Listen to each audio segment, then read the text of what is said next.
하나님 말씀은 구약성경 사사기 21장입니다.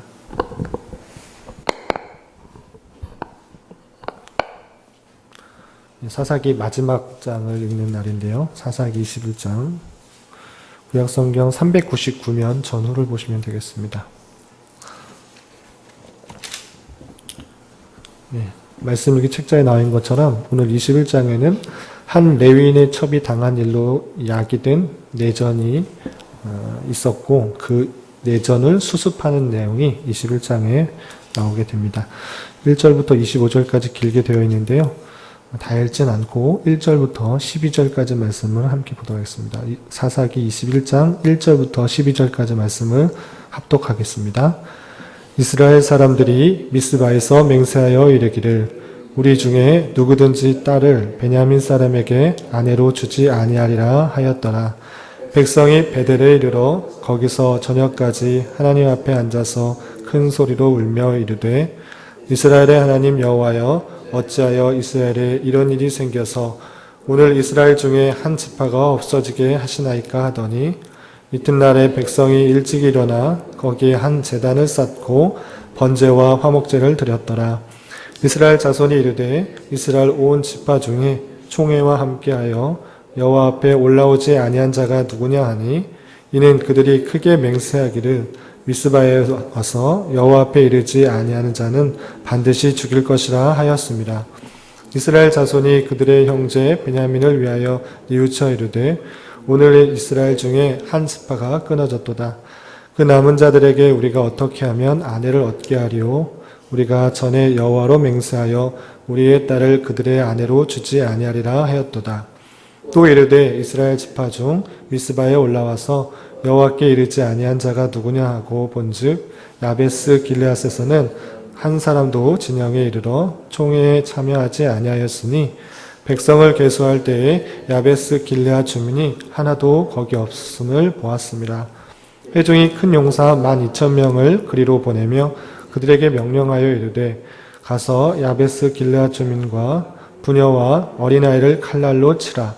너희가 행할 일은 모든 남자 및 남자와 잔 여자를 진멸하여 바칠 것이니라 하였더라. 그들이 야베스 길르앗 주민 중에서 젊은 처녀 400명을 얻었으니 이는 아직 남자와 동침한 일이 없어 남자를 알지 못하는 자라. 그들을 실로 진영으로 데려오니 이곳은 가나안 땅이더라. 아멘. 이 시간에도 여기까지 나오신 여러분들 위해 하나님의 크신 은혜가 함께하기를 진심으로 기원합니다.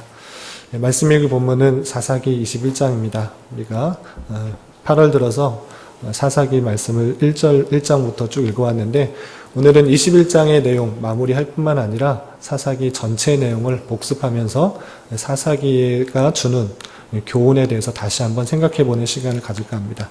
사사기는 크게 세 부분으로 나눌 수 있습니다. 1장부터 3장 전반전까지는 서론이 나옵니다. 이 사사기의 배경이 어떠한 때인가 배경이 나왔고요. 그 다음에 3장 중반절 이후부터 사사기 16장까지는 12명의 사사가 나오고 그리고 마지막 17장부터 오늘 읽은 21장까지는 사사기 시대를 잘 알려줄 수 있는 에피소드, 두 가지 에피소드가 나옵니다. 우선 1장부터 3장 전반절까지 서론에 대한 부분에 대해서 우리가 생각해 볼 때 어떤 일이 있었냐면 여호수아가 가나안 땅을 분배하고 나서 이스라엘 여러 지파들이 땅을 분배받은 그 지역을 정복하는 내용이 나옵니다. 그런데 이스라엘의 여러 지파들이 분배받은 땅을 정복할 때 한 가지 아쉬운 것이 무엇이었냐면 그 분배받은 땅의 가나안 족속들을 다 쫓아내지 못했다는 것입니다. 하나님께서 그들과 함께하여 주시기 때문에 너희가 능히 그들을 쫓아낼 수 있다고 말씀해 주셨음에도 불구하고 그들은 여러 가지 이유에 의해서 가나안 족속들을 다 쫓아내지 못하였습니다. 그 내용들이 서론에 나오게 됩니다. 그래서 사사기의 배경, 전체적인 배경이 어떻게 되냐면 가나안 족속들을 다 쫓아내지 못함으로 인해서 그들이 겪게 되는 어려움 또는 곤란, 환란, 역경이라고 할 수 있겠습니다. 이런 서론적인 내용들을 통해서도 우리가 교훈받을 것이 있는데 우리가 죄악을 어떻게 해야 될 것인가, 하나님의 말씀에 대해서 어떻게 반응해야 될 것인가, 적당히 순종하고 적당히 타협할 것이 아니라 하나님께서 주신 말씀을 그대로 순종하고 끝까지 순종하지 않고 죄와 적당히 타협하며 세상과 적당히 타협할 때 우리는 연약하여서 그 세상에 물들게 되고 오염되게 되고 또 하나님의 말씀을 순종하지 않음으로 말미암아 여러 가지 겪게 되는 곤란이 있을 수 있다라는 사실들을 우리 교훈받았습니다. 그리고 3장 중반절부터 말씀드린 사사기 16장까지는 12명의 사사가 나옵니다. 우리가 말씀일기 본문을 통해서 한 장 한 장 그 사사들에 대해서 교훈받았는데 12명의 사사를 통해서 우리가 생각할 수 있었던 것은 그 하나님께서 사용하시는 그 사사들은 힘있고 능력있고 멋있는 사람이 아니라 왼손잡이, 그러니까 오른손을 쓸 수 없었던 그런 불구자였거나 아니면 연약한 여자였거나 아니면 정말 세상이 두려워서 용기가 없는 그런 기도원과 같은 부족하고 연약한 사람일지라도 하나님께서 그들을 사용하여서 세상을 구원한다. 하나님께서 비록 강하고 능력 있는 자만 들어서 하나님의 일을 맡기시고 쓰는 것이 아니라 비록 연약하고 부족하고 세상에 보기에는 참으로 힘이 없는 그런 사람일지 몰라도 하나님께서 그들을 통하여서 하나님의 역사를 이루어내신다라는 것들을 깨달을 수 있습니다. 그리고 그 전쟁은 그 사람들에게 속한 것이 아니라 오직 하나님께 속하였다라는 사실들을 우리가 교훈받을 수 있었습니다. 비록 무기가 없고 연약하고 숫자적으로 작은 그런 민족일지라도 그런 이스라엘 백성이었지만 하나님께서 함께 하시면 비록 무기가 없을지라도 또 숫자가 적을지라도 하나님께서 함께 하심으로 말미암아 승리할 수 있었다라는 사실들을 교훈받을 수 있었습니다. 그리고 그런 사사시대에서도 계속적으로 볼 수 있는 이스라엘 백성들의 모습들이 있었는데요. 계속 순환적, 악순환의 모습들을 보였습니다. 우리가 다시 한번 되돌아보면 그 12명의 사사들을 소개하기 전에 항상 이스라엘 백성들에게 평가하는 말은 어떤 말이냐면 이스라엘 백성들이 또 하나님 앞에서 악을 저질렀더니 또 악을 저질렀더니 라고 하는 말씀을 볼 수 있습니다. 그러니까 사사시대 때 이스라엘 백성들의 모습은 어땠냐면 죄악 가운데 거하였고 그 죄악이 있을 때에 하나님께서는 가나안 민족을 들어 쓰셔서 이스라엘 백성들을 심판하셨습니다. 그리고 그 심판이 있을 때 이스라엘 백성들은 어떻게 했는가? 하나님께 부르짖는 회개의 모습을 보였고 그 회개할 때에 하나님께서는 사사들을 세우셔서 이스라엘 백성을 구원하셨고 구원하신 것으로 말미암아 사사가 다스릴 때에는 이스라엘 백성들이 평온하였다. 이렇게 계속적인 반복되는 그런 악순환의 사이클을 볼 수 있었습니다.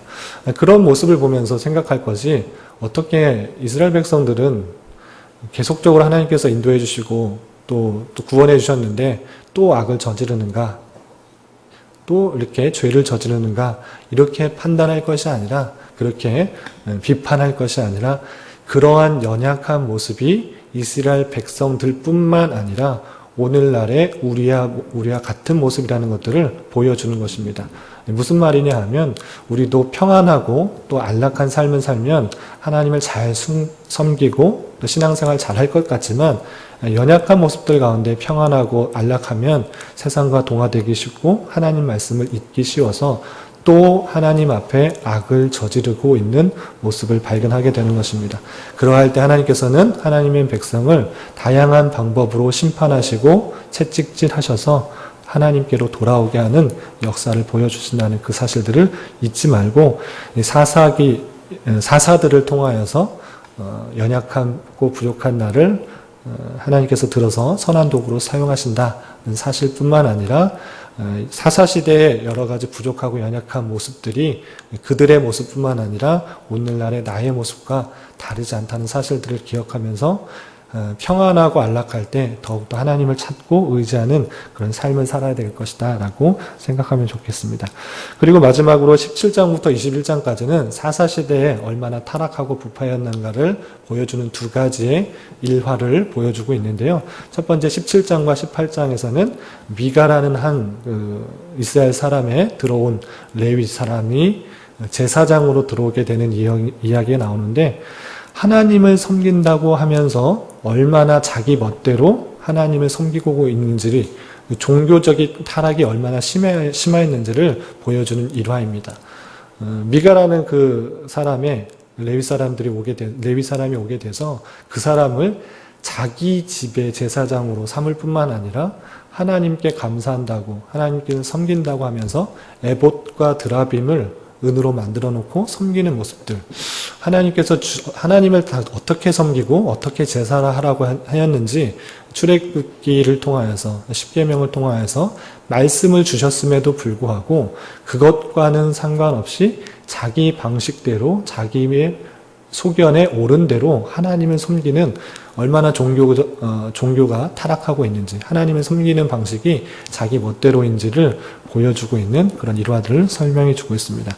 그리고 19장부터 21장까지는 종교적인 타락뿐만 아니라 도덕적으로 얼마나 타락하였는지를 보여주는 일화가 설명되고 있습니다. 어떤 일이 있었는가? 한 레위인이 있었는데 그에게 또 첩이 있습니다. 첩이 있다는 사실들도, 레위인에게 첩이 있다는 사실들도 또 의아한데, 그것이 당연한 것 듯이 첩이 있었는데 그 첩이 다시 어떤 일 때문에 자기 본가로, 자기의 친정으로 돌아간 일이 있습니다. 그것을 데려오기 위해서 레위인이 갔다가 돌아오는 길에 기브아라는 베냐민 지파에 속한 한 동네에 이르게 됩니다. 그곳에서 묵게 되는데, 기브아 사람의 불량배가 그날 찾아와서 그 레위인을 욕보이려고 합니다. 자신이 피해를 보지 않기 위해서 이 레위인은 자기 첩을 그 불량배들에게 내어주게 되고요. 그 불량배들에 의해서 그 첩은 밤새 욕보이다가 죽게 되는 그런 사실이 있게 됩니다.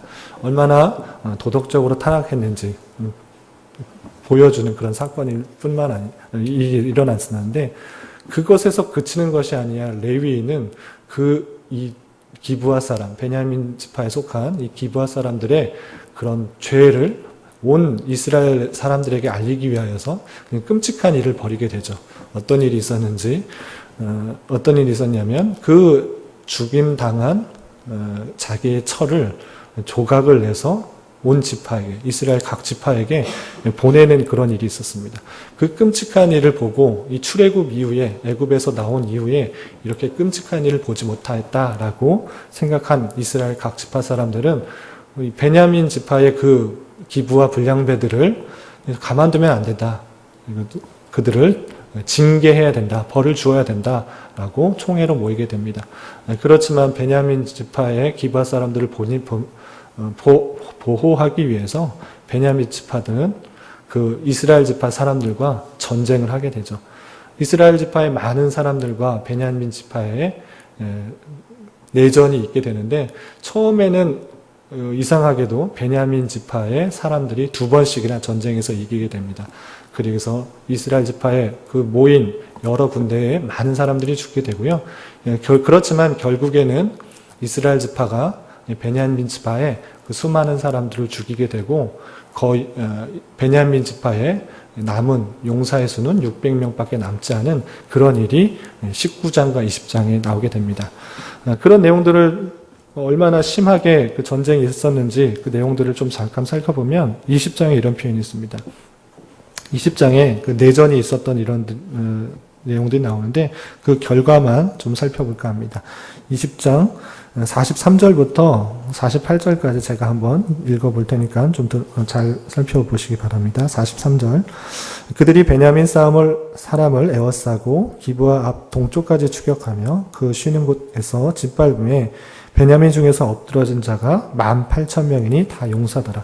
18,000명이 1차적으로 죽게 되는 일이 있습니다. 계속해서 45절을 보면 그들이 몸을 돌려 광야로 도망하였으니 림몬 바위에 이르는 큰 길에서 이스라엘이 또 5,000명을 이삭줍듯 하고 또 급히 그 뒤를 따라 기돔에 이르러 또 2,000명을 죽였으니 이날에 베냐민 사람으로 칼을 빼는 자가 엎드러진 것이 모두 25,000명이니 다 용사였더라. 25,000명이 내전으로 인하여서 죽게 되는 일이 있었던 것입니다. 얼마나 남았는가? 47절에 이렇게 표현하고 있습니다. 베냐민 사람이 600명이 베냐민 사람 600명이 돌이켜 광야로 도망하여 림몬 바위에 이르러 거기에서 넉 달 동안을 지냈더라. 예, 2만 5천 명이 죽고 겨우 살아남은 사람이 600명이다 라고 표현하고 있는 것입니다. 그러니까 거의 한 지파가 멸절되는, 대가 끊어지는 그 순간까지 이르렀던 것입니다. 그리고 그 사람들은, 이스라엘의 여러 지파들이 모여서 생각하기로 그 분이 다 풀리지 않아서 21장 1절에 이렇게 표현하고 있습니다. 21장 오늘 본문이었던 1절에 보면 이스라엘 사람들이 미스바에서 맹세하여 이르기를 우리 중에 누구든지 딸을 베냐민 사람에게 아내로 주지 아니하리라 하였더라. 예, 죽인 것도 모자라서 베냐민 지파를 끊어지게 하기 위해서 자기의 딸을 베냐민 지파의 딸로, 아내로 주지 않겠다고 굳게 하나님께 맹세하고 있는 그런 모습을 볼 수 있습니다.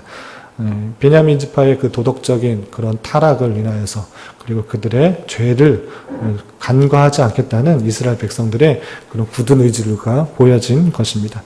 그렇지만 그 얼마 되지 않아서 그들의 결심과 그리고 그들이 행했던 그런 내전들, 많은 사람들을 죽인 것, 베냐민 지파의 600명만 남겨놓고 2만 5천 명을 다 죽인 일에 대해서 곧바로 회개하는 모습들이 바로 2절과 3절에서 이루어지게 됩니다. 2절에서 보면 백성이 베델에 이르러, 아까 1절에서는 미스바에서 모여서 맹세를 하였는데요.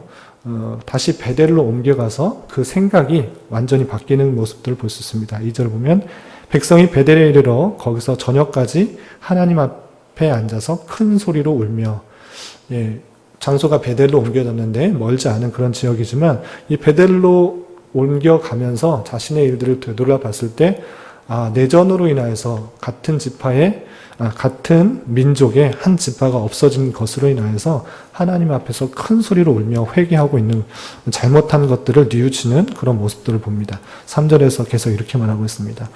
이르되 이스라엘 하나님 여호와여, 어찌하여 이스라엘에 이런 일이 생겨서 오늘 이스라엘 중에 한 지파가 없어지게 하시나이까 하더니, 예, 실제적으로는 하나님께 물었던 것이 아니고 자기가 하나님 앞에서 올바로 묻지 않고 자기들이 힘을 모아서 이스라엘 백성들을 죽인 것인데, 이렇게 어떻게 이런 일이 일어났습니까? 이렇게 말하고 있는 모습입니다. 그러면서 하나님 앞에서 한 지파, 이스라엘 민족 중에 한 지파가 없어지는 것에 대해서 안타까워하며 또 대성통곡하며 하나님께 물으면서 자신의 방법대로 또 꾀를 내서 그 지파를 이으려고 하는 모습들이 있습니다. 5절에 보면 이렇게 말하고 있습니다. 이스라엘 자손이 이르되 이스라엘 온 지파 중에 총회와 함께하여 여호와 앞에 올라오지 아니한 자가 누구냐 하니 이는 그들이 크게 맹세하기를 미스바에 와서 여호와 앞에 이르지 아니하는 자는 반드시 죽일 것이라 하였습니다. 총회로 모여서 베냐민 지파를 무찌르자 이렇게 다 모이라고 했는데, 그렇게 다 모인 것이 아니라 모이지 않은 지파가 있었던 것입니다. 그 지파를 멸하자라고, 반드시 죽이자 이렇게 표현하고 있는 것입니다. 그 지파를 죽여서 무엇하려고 하느냐, 7절에서 이렇게 표현하고 있는 것입니다. 7절에 보면 그 남은 자들에게 우리에게 어떻게 하면 아내를 얻게 하리요, 우리가 전에 여호와로 맹세하여 우리의 딸을 그들의 아내로 주지 아니하였노라. 8절 계속 보면 또 이르되 이스라엘 지파 중에 미스바에 올라와서 여호와께 이르지 아니한 자가 누구냐 하고 본즉 야베스 길앗에서는 한 사람도 진영에 이르러 총회에 참여하지 아니하였으니, 9절 계속해서 보겠습니다. 백성을 계수할 때 야베스 길앗 주민이 하나도 거기 없음을 보았습니다. 예, 그 총회에 참여하지 않은 그런 지파가 있었는데, 그 지파가, 그 민족이 누구였는가? 요단 동쪽에 거주하고 있는 야베스 길르앗이라는 그런 주민들은 한 사람도 진영에 참여하지 않았다는 것입니다. 그것을 빌미로 삼아서 그 사람들을 죽이고 그 사람들의 여자를 통하여서 베냐민 지파에게 주는 것이 좋겠다라고 생각하는 것입니다. 왜냐하면 자신들은 미스바에서 맹세하기로 자기의 자손들, 자기의 딸들, 자기의 민족 중에서는 베냐민 지파의 사람들에게 아내로 주지 않겠다라고 맹세했기 때문에 그 총회에 참여하지 않은 사람은 베냐민 지파에게 결혼시켜도 되겠다라고 생각을 했고 그 총회에 참여하지 않은 요단 동평 쪽에 있는 야베스 길앗 사람들을 쳐 죽이고 그곳에 처녀들을 결혼시키자라고 그들 나름대로 생각을 하고 있는 것입니다. 계속해서 보면 10절에 이렇게 그 일들을 진행시키는 것을 볼 수 있습니다. 회중이 큰 용사 12,000명을 그리로 보내며 그들에게 명령하여 이르되 가서 야베스 길앗 주민과 부녀와 어린아이를 칼날로 치라.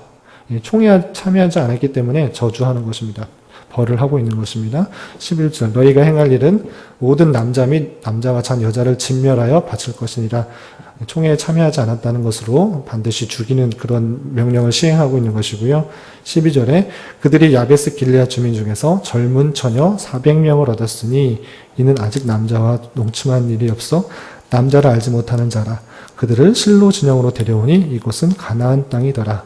요단 동편의 야베스 길앗에 사람들이 총회에 참여하지 않았다는 이유로 죽이게 되고요. 400명을 데려오는 일이 있었던 것입니다. 그런데 총 600명이 있었기 때문에 400명을 데려와도 나머지 200명은 아직 결혼을 할 수가 없는 것입니다. 그러할 때 계속해서 그 200명을 어떻게 했는가 그 이후에 16절부터 25절까지 나오게 되는데요. 19절에 이렇게 표현하고 있습니다. 그 200명들을 해결하기 위해서 또 꾀를 내고 그 나름대로의 꾀를 내고 있는 모습입니다. 19절 보면 또 이르되 보라 베델 북쪽 르보나 남쪽 베델에서 세겜으로 올라가는 큰 길 동쪽 실로에 매년 여호와의 명절이 있도다 하고 베냐민 자손에게 명령하여 이르되 가서 포도원에 숨어 보다가 실로의 여자들이 춤을 추러 나오거든 너희의 포도원에 나와서 실로의 딸을 중에서 각각 하나를 붙들어 가지고 자기 아내로 삼아 베냐민 땅으로 돌아가라. 예, 베냐민 사람들에게 200명이 아직 그 처녀가 부족하기 때문에 어떠한 꾀를 내냐면 실로에서 벌어지는 여호와의 절기의 명절 때에 여인들이 춤추러 나오면 실로의 여인들이 춤추러 나오면 명절을 축하하기 위해서 춤추러 나오면 베냐민 사람들 너희들이 그 춤추러 나온 여자들을 한 명씩 데리고 가라. 그렇게 해서 결혼을 하라. 이렇게 표현하고 있는 것입니다. 그렇게 한다면 물론 이스라엘 지파에 속한 사람들이지만 자기가 스스로 베냐민 사람들에게 결혼을 시킨 것이 아니고 자신의 명령을 지켰을 뿐만 아니라 베냐민 사람들이 그들이 스스로 취했기 때문에 자기가 행한 명령, 맹세들을 어기는 것이 아니다라고 생각하고 있는 것입니다. 22절에 그렇게 표현하고 있습니다. 만일 그의 아버지나 형제가 와서 우리에게 시비하면 우리가 그에게 말하기를 청하건대 너희는 우리에게 은혜를 베풀어 그들을 우리에게 줄지니라. 이는 우리가 전쟁할 때에 각 사람 위하여 그 아내를 얻어주지 못하였고 너희가 자의로 그들에게 준 것이 아니니 스스로 맹세하였을 때 우리가 스스로 그들에게 준 것이 아니고 너희가 너희에게 죄가 없을 것임이냐 하겠노라 하매 23절 베냐민 자손이 그같이 행하여 춤추는 여덟 중에서 자기의 숫자대로 붙들어 아내로 삼아 자기 기업으로 돌아가서 성읍들을 건축하고 거기에 거주하였더라. 예, 우리가 스스로 그들에게 준 것이 아니고 베냐민 사람들이 탈취해 간 것이기 때문에 자신은 죄들이 없다라고 시비할 수 없다라고 표현하고 있는 것입니다. 이런 모습들 정리 보면서 그들 스스로 내전을 일으키고 또 그 내전을 통해서 죽어가는, 다 없어지는, 끊어지는 그 지파를 회복하기 위해서 그들 스스로 꾀를 내고 또 여러 가지 방안을 구축하는 모습 통해서 그들이 계속 하나님께 묻고 있는가, 이것이 정말 하나님께서 원하는 일인가, 한번 묻는 일이 없다라는 사실들을 주목해 보아야 될 것입니다. 그들을 생각하기에 옳은 대로, 자기 생각하기에 옳은 대로, 자기의 뜻대로 행하는 그런 모습들이 계속 얽히고 설키고 있는 사사시대의 모습을 잘 보여주고 있다라고 하는 것입니다. 그러할 때 이 사사기의 마지막을 어떻게 평가하고 있는지 25절에 이렇게 평가하고 있습니다. 25절에 보면 그때 이스라엘의 왕이 없으므로 사람이 각각 자기의 소견에 옳은 대로 행하였더라. 사사시대 눈에 보이는 왕이 없기 때문에 자기 생각하기에 옳은 대로 하나님을 섬기고 자기 생각하기에 옳은 대로 전쟁을 치르고 또 전쟁을 수습하고 하는 그런 모습들이 계속 있는 것입니다. 이런 모습을 보면서 우리는 어떻게 교훈을 얻어야 되는가? 여러분들 말씀일기 설교노트 교훈과 적용에 잘 나와 있습니다. 참으로 왕으로 섬겨야 될 것이 누구인지를 잘 생각해 보아야 될 것입니다. 왕이 있어도 왕으로 알아듣지 못하고 왕이 있어도 왕이 없는 듯 살아서 자행자지하는 삶이 되어서는 안 될 것입니다. 왕을 왕으로 알아들이고 왕을 왕으로 모시고 사는 삶이 되어야 될 것입니다. 당시에는 눈에 보이는 왕이 없었지만 이스라엘에 참된 왕이 없었던 것은 아닙니다. 참된 왕은 하나님으로서 여전히 계속 있었지만 그들은 왕께 묻지 않고 왕의 통치에 따라 살지 않았던 것입니다. 하나님의 백성으로서 하나님을 참된 왕으로 모시고 내 뜻대로 내 마음대로 행하는 것이 아니라 하나님의 뜻과 통치에 살아가는 자가 되어야 될 것입니다. 부족하고 연약한 모습 가운데 있는 우리의 모습입니다. 어쩌면 사사시대의 이스라엘 백성의 모습이 오늘날의 우리의 모습과 크게 다르지 않는 것입니다. 하나님을 섬긴다고 하지만 자기 소견에 오른 대로 하나님을 섬기며 행하는 것이 우리의 모습입니다. 더욱더 하나님께서 주신 말씀들을 묵상하며 그분의 뜻대로 살아가기에 힘써야 될 것입니다. 참된 왕이신 주님을 온전히 모시고 그분의 통치를 받으며 살아가기를 힘쓰는 저와 여러분이 되시기를 주님의 이름으로 부탁을 드리겠습니다. 기도하겠습니다.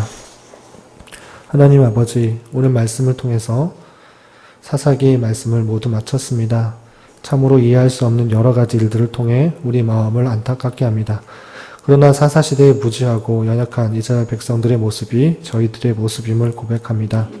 하나님을 알기는 하지만 자기의 뜻과 생각대로 하나님을 섬기며 하나님께서 원하신 말씀에 대해서는 귀를 막고 눈을 가리웠던 저희들의 모습을 용서하여 주시옵소서.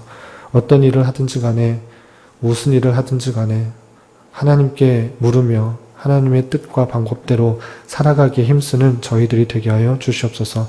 왕의 왕 되시며 만군의 주 되신 주님을 나의 참된 왕으로 모시며 살아가는 자와 또 그러한 교회가 되게 인도하여 주시옵소서.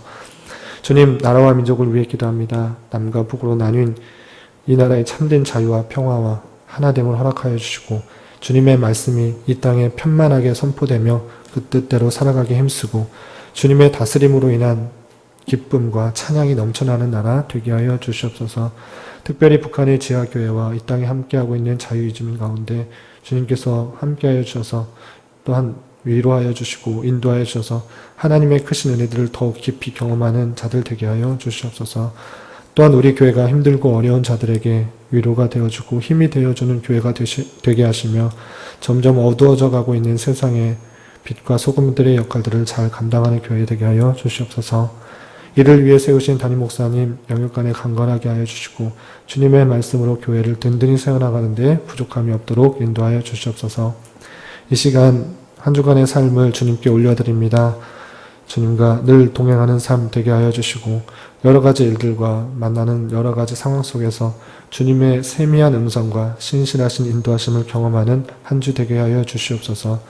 주님, 하루하루 육체적 고통 때문에 힘들어하는 여러 병약자들 있습니다.